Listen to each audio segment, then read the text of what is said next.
Canada. Un PDG crypto se fait kidnapper. Les ravisseurs le libèrent pour $1 million. Mercredi, le PDG de la holding crypto WonderFi s'est fait kidnapper en plein centre-ville de Toronto. Alors que les ravisseurs lui ont demandé $1 million canadiens, comment vous prémunir d'un tel risque si vous êtes vous-même investisseur en crypto-monnaie?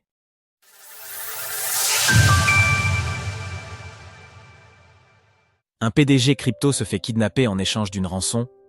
Mercredi en fin d'après-midi, c'est une mésaventure pour le moins stressante qu'a vécu Dean Skurka, le PDG de la holding crypto WonderFi. En effet, l'intéressé a été kidnappé en plein centre-ville de Toronto par des ravisseurs l'ayant forcé à monter dans un véhicule. Heureusement pour lui, son calvaire a été de courte durée. En effet, le chef d'entreprise a été retrouvé par la suite dans un parc à Etobicoke, à une vingtaine de kilomètres du lieu de l'enlèvement. Néanmoins, il a dû pour cela s'acquitter d'une rançon fixée à $1 million canadiens, soit l'équivalent de 670 000 €. Dans un mail adressé à CBC Toronto, Dean Skurka a tenu à rassurer sur la situation tout en restant succinct. La sécurité de tous les employés de WonderFi est primordiale. Les fonds et les données des clients restent en sécurité et n'ont pas été affectés par cet incident.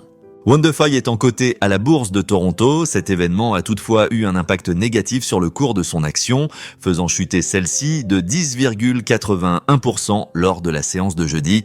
Avec un prix par action de $0,165 canadiens, l'entreprise est aujourd'hui capitalisée à $108 millions canadiens.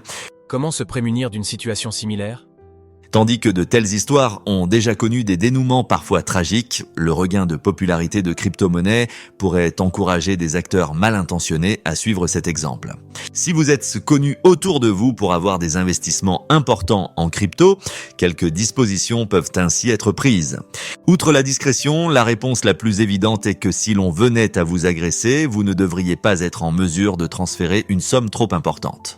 Dans cette logique, le gros de vos investissements pourrait par exemple être stocké sur des wallets auxquels vous n'auriez pas immédiatement accès ou requérant des signatures multiples, ou encore que des fonds soient déposés en stacking avec des délais de déblocage. Si les solutions sont variées et ne peuvent pas éliminer totalement le risque, l'objectif ici sera la dissuasion en rendant toute tentative d'extorsion trop peu profitable face à la peine encourue. En effet, une fois des crypto-monnaies transférées à une personne malveillante, la possibilité de les récupérer un jour s'en trouve particulièrement compromise. Retrouvez toutes les actualités crypto sur le site cryptost.fr.